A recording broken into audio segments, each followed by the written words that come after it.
Hello to all my friends out there. Hi, you guys. I hope everyone is doing okay.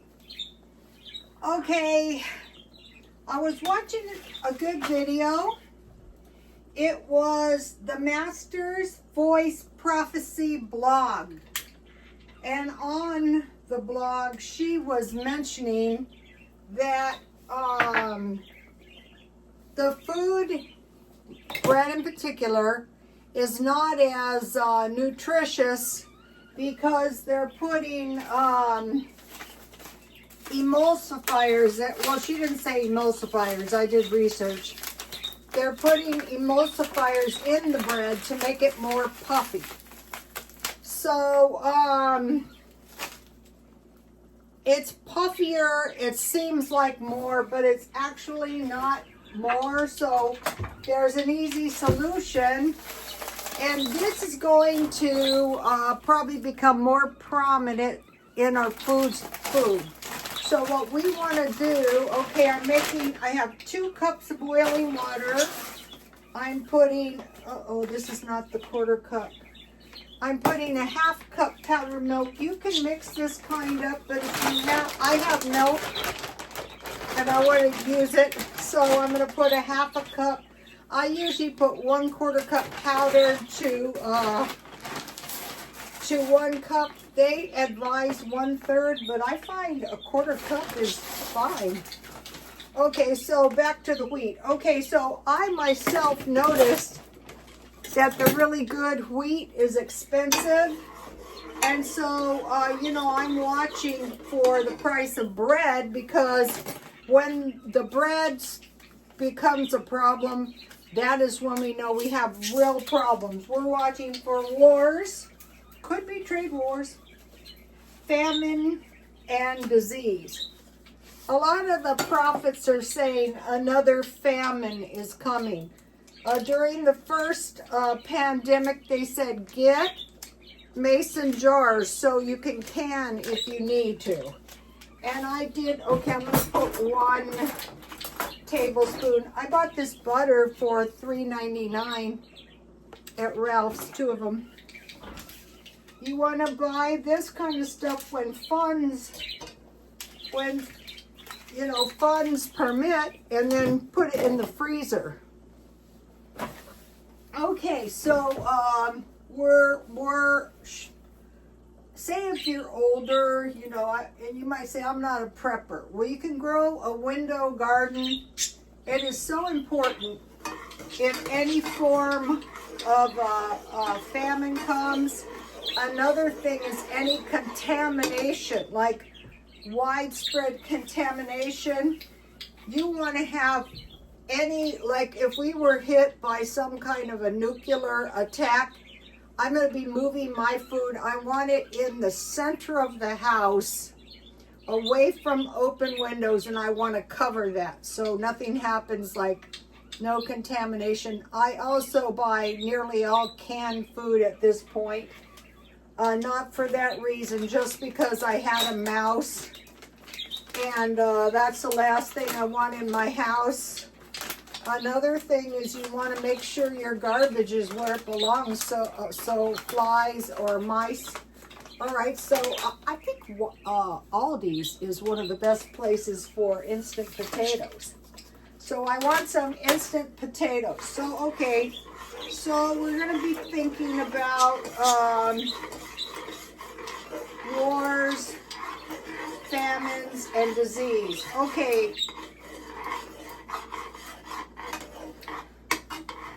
There's disease is not the transmission of disease is close physical contact generally to someone who has the disease. So if a disease breaks out, we want to sequester, but if it's some kind of food contamination, we want food, our own food, Okay, so that is, and we'll go into that. Okay, so the puffy bread thing is not a minor thing. You want to stockpile flour, and what I'm going to be doing is buying better flour. when the opportunity presents itself. Okay, so we want to be thinking about the bread, because in the end of times, a measure of wheat for a penny, 3 measures of barley for a penny, and hurt not the oil and the wine. Proverbs 6:24, the price of a prostitute is only a loaf of bread. So don't think you're going to hit the streets.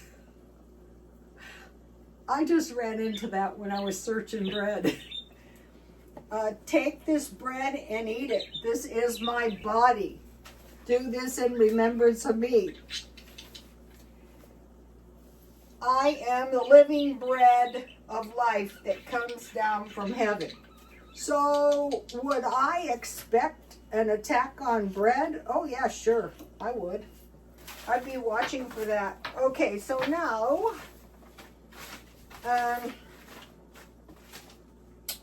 all right, what did I do with the notebook? All right, so to be thinking about bread, so if you have some fry bread and some tea, or some bread and some peanut butter. Okay, now, think about bread. Wheat flour is expensive. And so then today I made banana bread because I had 1 banana and I didn't want to waste it, and I didn't want to just eat the whole banana. So I have this really good, you can see I ate a lot of banana bread. This is the good stuff. This is an old-fashioned recipe, and the good thing about this recipe is it's not expensive. All right, and it's everything people generally have in the stockpile, and it was someone's grandmother's recipe. 2 ounces, 3 or 4 large bananas. I had 1 banana, and I was making half a loaf. 2 eggs, I used 1. 1 cup sugar. 2 cups flour. The old-fashioned recipes had a lot of sugar. So we want to stockpile flour, sugar, and salt, and baking powder and baking soda. 1/4 teaspoon baking soda, 1/2 teaspoon salt, 1/2 teaspoon baking powder, and 1/4 cup melted butter. Okay, if you don't have eggs, I'm sure you can use 1/4 cup of water or milk. And if you don't have butter, you can use margarine or Crisco. That's what they did. And you bake 350. That's what I baked it. So this is a very easy recipe. And then I also have applesauce bread that I will be making. And because I have apples, I overbought the fruit last week, but this is how you learn. Okay. So what the bread is containing is emulsifier substances that combine ingredients that normally don't mix, like oil and water. And then, you know, the butter is getting very, very expensive. So when finances permit, I want to stockpile up on heavy cream and just keep the cream in the freezer. And then you can put it, if you have a heavy duty blender, you can put it in your blender and blend it partially frozen to give you really nice butter, and that's going to give you whey, and that is the best thing for bread making too. So I want to mention that. Okay, so I started thinking about this bread, and I'm going, oh wow, this needs to be thought of now so that we have food in the house. Okay, so today I made some really good beef stew out of hamburger. Here it is. I'll show it to you. All right. So I'm going to be talking to you about how we can make. We're spending too much money on food because the food has been processed. Whereas if we just start making it ourselves, especially if you have stockpile food, here it is. Okay, all this is I fried 1 piece of bacon. I fried in a little oil because my bacon had no fat. So I added a little oil. Then I added a 1/4 pound hamburger and I fried that. and a half a red onion, and I fried that. And then I had celery and carrots. I knew I was going to make mashed potatoes, so I didn't, let me see if I can, I didn't put,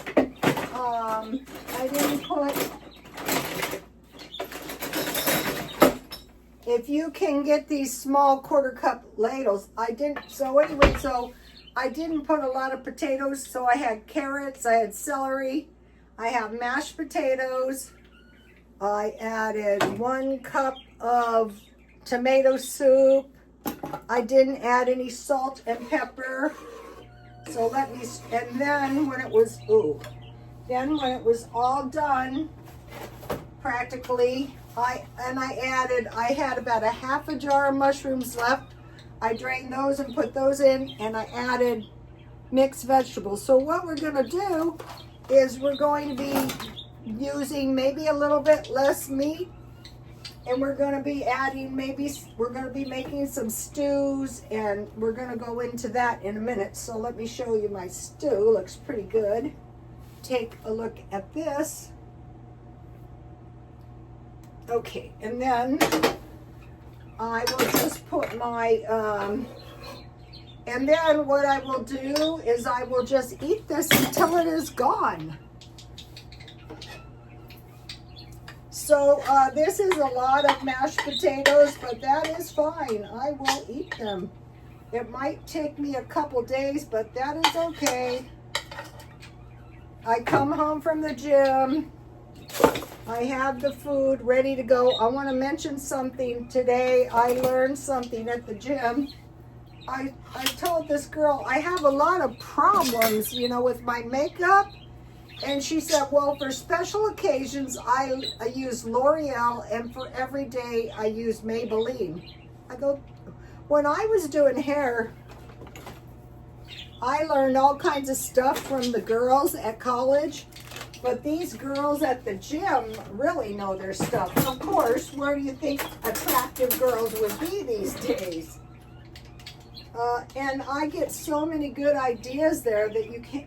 I saw one girl and I said, wow, you know, how do you do that? You're fit, but you're not muscular. And she said, I lift heavy. So I started lifting a little bit of heavier, because when I first started, I was terrified I was going to get muscles.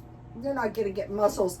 Also, some of the ladies are taking, I think it's creatine, and I can see they're more fit after a few months. One who started right before I did, at the same time I did, she's looking good, but she works out a lot harder than I do.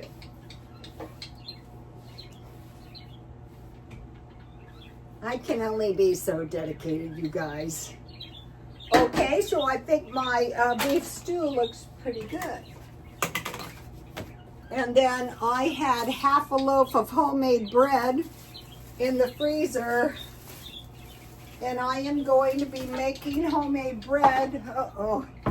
And I am going to be freezing some of it so that it's always on hand. So the food I need is always available. So I'm not tempted to spend money unnecessarily, and I'm going to be eating the stockpile down. Also, I want to mention too, I'm not going to be buying jam when I have cases of canned fruit. I'm just going to drain them. I'm going to put a little water in them, a little sugar, and I'm going to cook it down until it breaks down, and I'm going to chop it with a spatula, and then I'm going to make jam out of my canned food. I'll show you when I did it. And so, you know, I'm going to be making my bread. I'm going to be making my own butter, for one thing, to make sure I have these foods so that I can, this is a lot, and it's not expensive. It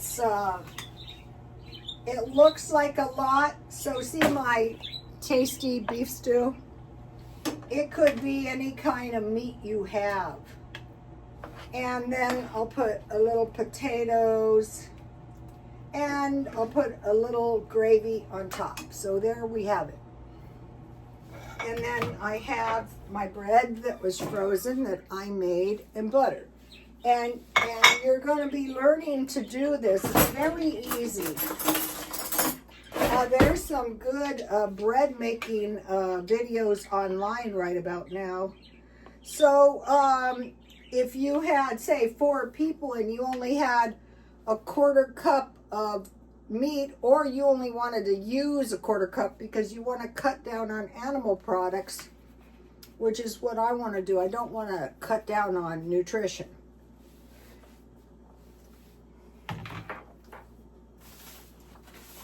Let me give you the recipe. If you can get one of these. I'm surprised somebody didn't buy this. I'm glad they didn't. I'm keeping it. Here is the, I'll give you first the oven. I baked this in the oven. And then I'll give you a shot of the entire page because there's some really good recipes just on this page. You can use tomato sauce. You can use beef bouillon and add a little ketchup. You can use your creative license. All right, now we have some black tea.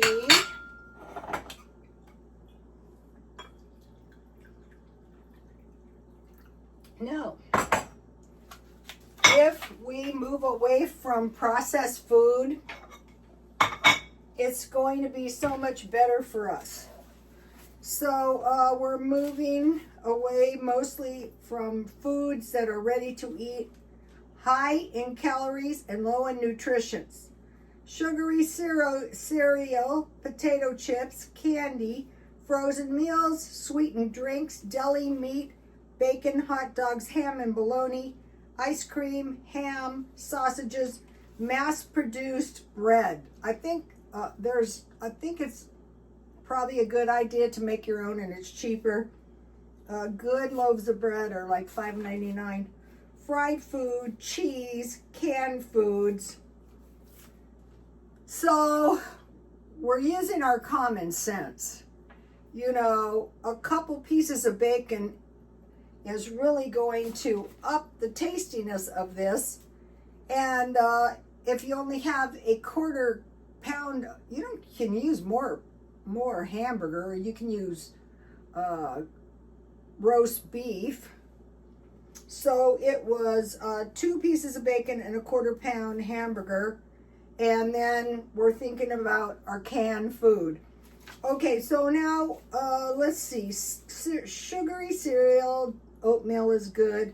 Potato chips, a couple times a week with your sandwich. Candy now and then. Frozen meals.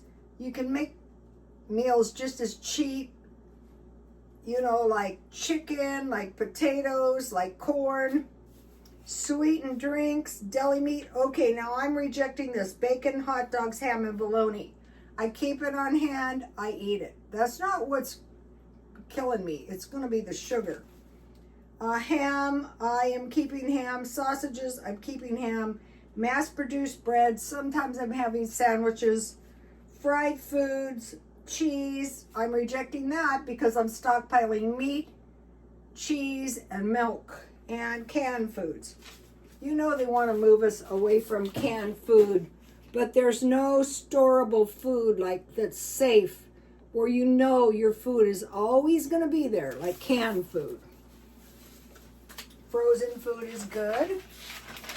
All right, so now let's think about what we can do to move away from those foods. Unprocessed food, for the most part. Okay, porridge. All that is hot cereal like oatmeal is a type, boiling in water, milk, or broth. And you use grains, legumes, and vegetables. Grits is considered porridge. So, it's anything that you cook until it's mushy. You can add milk, or you can just, like if you don't have milk on your oatmeal, you can boil it until the water is milky. Okay, beans, like the Wild Wild West, and cornbread. Bacon, you fry, it's almost identical to this. You fry the bacon until, you know, it's cooked, and then you add the beef, or you add the grease. You can add a 1/4 pound beef or more, and you cook that with onions, brown sugar, ketchup. Then you add the beans, pre-soaked, with salt and pepper. So we have beef stew, we have beans. We make them ourselves. We make enough for a couple meals. Fried rice, you need cooked rice. Then you put some oil in the pan, and you put the fried rice on, the cooked rice on one side. Then you can scramble eggs and Spam, bacon, or pork, and you cook that. You add green onions, carrots, peas, and you fry it pretty hot until everything is fried. You season with salt, pepper, and sugar, and you add soy sauce.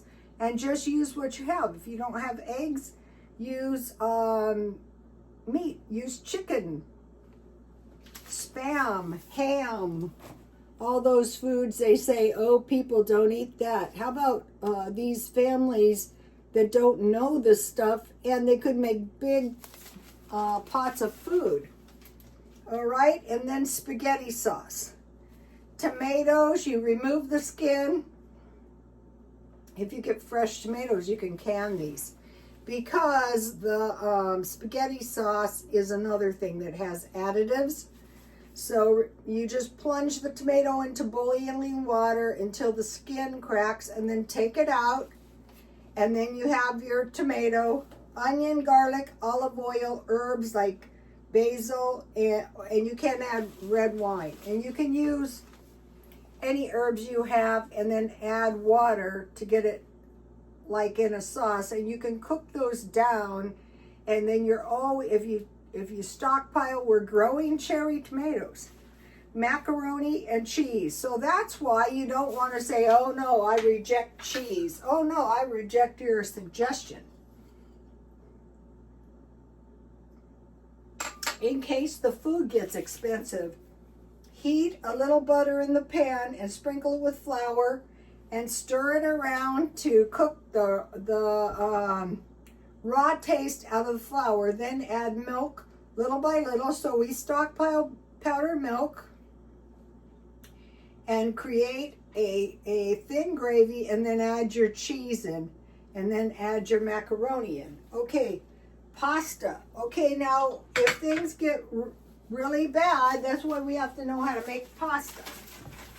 Let me give you the recipe. It's right here. Okay, the dough is gonna be very, very stiff. And I have seen little old ladies roll this stuff out with a rolling pan. If you want to make a spaghetti, you get a little ball of dough and you roll it out into a thin rope. And you air it out. You make chicken and noodles. Also, in the day, they rolled these out, cut them in squares, and made biscuits out of these. Okay, if you don't have enough eggs, you can use water, a 1/4 cup water. Eggs are better, but if you don't have any eggs, you cannot. 3 egg yolks and 1 whole egg, 3 tablespoons water, 1 teaspoon salt, and 2 cups flour. A 1/4 cup cream of tartar is optional. So you want to get this old-time recipe so that you can survive, you know. It's not if food shortages are going to happen, it's when. Okay, so that's pasta. Now, chicken pies. Okay, during the Depression, they actually sold chicken pies, but what you can do is you cook your chicken in a pot, and you use what vegetables you have. When the chicken is done, you take the chicken off the bone, And then, okay, you make gravy. So you have some chicken fat in there, and you add a little, so you have some broth, you have a little butter, and a little flour. You cook the raw taste out, and then you start adding that liquid from the chicken, little by little, to create a gravy, a chicken gravy. Or you can buy the chicken gravy, but if it's a food shortage, the reason you would want to make this is because you're going to make a big pot of chicken and chicken gravy with vegetables, and then just put a pie crust on the top. No fail pie crust. 3 cups sifted flour, 1 cup, I wrote large, but it should be lard. Now the thing about lard is, if you have pork fat, you're going to have lard. It's super easy. 1 teaspoon salt, 1 egg. This is the old-fashioned. If you don't have egg, you're just going to add a 1/4 cup water, 1 teaspoon vinegar, and 5 tablespoons water. And then if you get all the dry ingredients, you make a well and you start stirring around until you get a nice soft dough, and then pat it out and refrigerate it if you have a refrigerator. So then you just get your chicken, gravy, and vegetables like this, except this has tomato soup. You can make this with beef bouillon too, and then top with a pie crust and bake 375, or top with your dumplings from your pasta. You can make them a little bit thicker. So chicken pies, sandwiches. In the day, it was leftover meat, peanut butter. So you are going to stockpile peanuts, any kind. You roast them 250 and you turn them halfway, 10 minutes each side. Then you take them out if they have the skin, and you roll them in a towel, and the skin will come off. Then you just put them in the blender and you blend, and you get peanut butter. So any nut butter.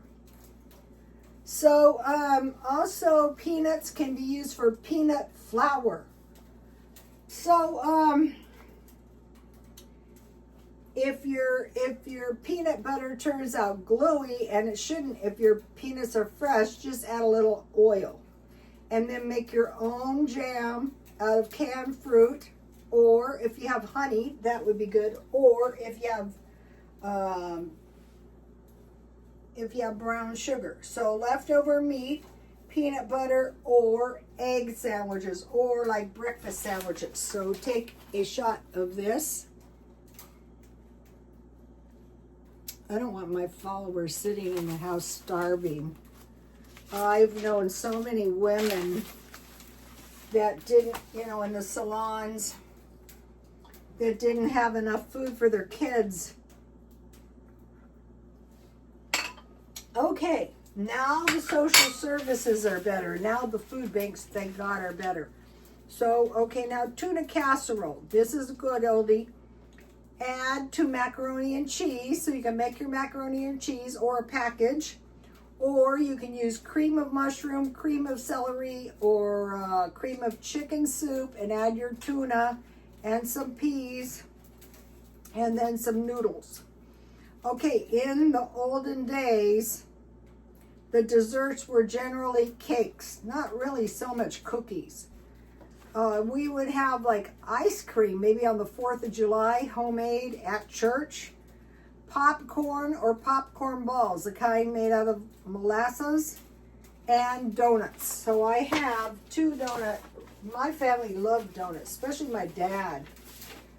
Here's the Navajo fry bread. Just mix this up. It's 1 cup flour, 1.5 teaspoons baking powder, and 1/2 teaspoon salt. Mix that up, and you can use whey, you can use water, you can use 1 cup water, 1/4 cup powdered milk. You heat the liquid, and you put it in. You mix the dry ingredients. You put it in a well, and you make a soft dough, and then you add a little oil to coat your ball of dough and let it set 20 to 30 minutes. Then you break off some small pieces and you flatten them like a tortilla and fry them in hot oil.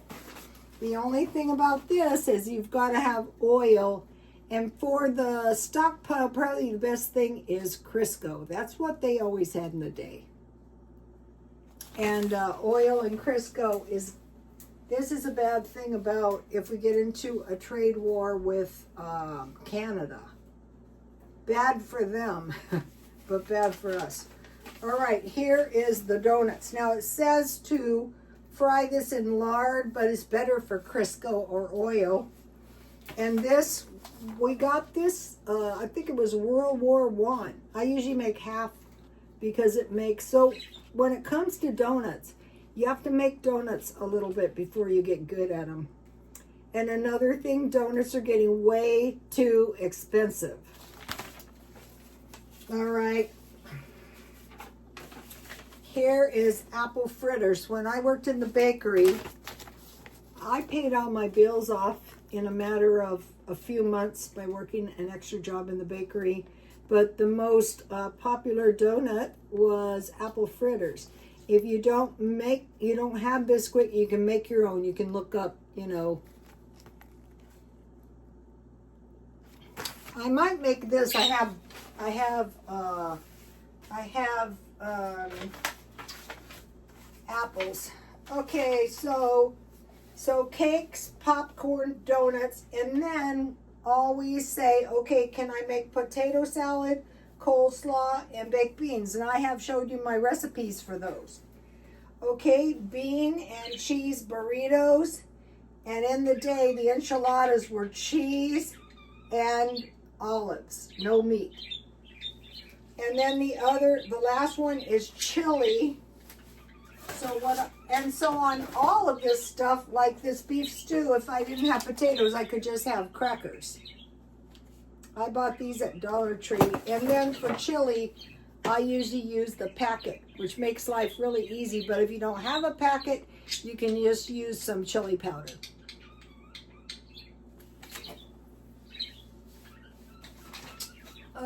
Let me see. So it could be chili with crackers or cornbread.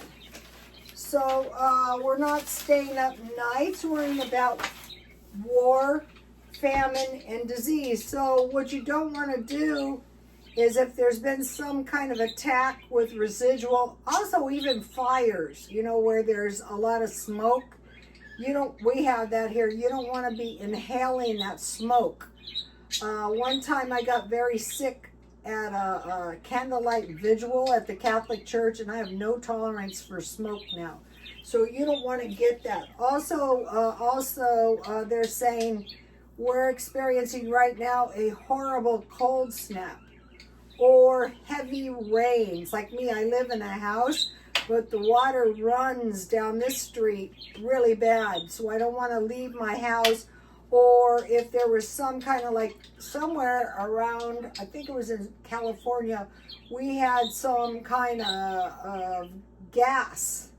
That could happen anytime. So we want to be prepared to shelter in place, and we want to make sure all of our provisions, we want to make sure to grow food. It would be radishes, cherry tomatoes, mint, so you can have some tea. Of all the drinks, the cheapest is mint. As of right now, you can still buy coffee at Dollar Tree. The little jars are 30 cups for $1. That's not going to last if South America, gets tariffed. So, and job loss is coming. So on this video of Master's Voice, she's mentioning that we're looking towards a time of poverty. So now I'm 70 years old and I have seen some bad poverty, but the And, you know, speaking of the judgments, generally the judgments are not for the good people. But if you're in an area where there's some kind of natural disaster, you're going to get burned out. So we want to prepare so that if we have to, we could actually evacuate in some, like, if we were ever attacked, I'd say it would come from the southern border, because I think it would be easier for them to breach that border than the Canadian border, because we have all our military up towards that border. And down here, you know, they're trying to secure the border now, and that's very, very important. Because, you know, something bad could happen. So, I will see you tomorrow. Please like, comment, and subscribe. And God bless you all. Bye, you guys.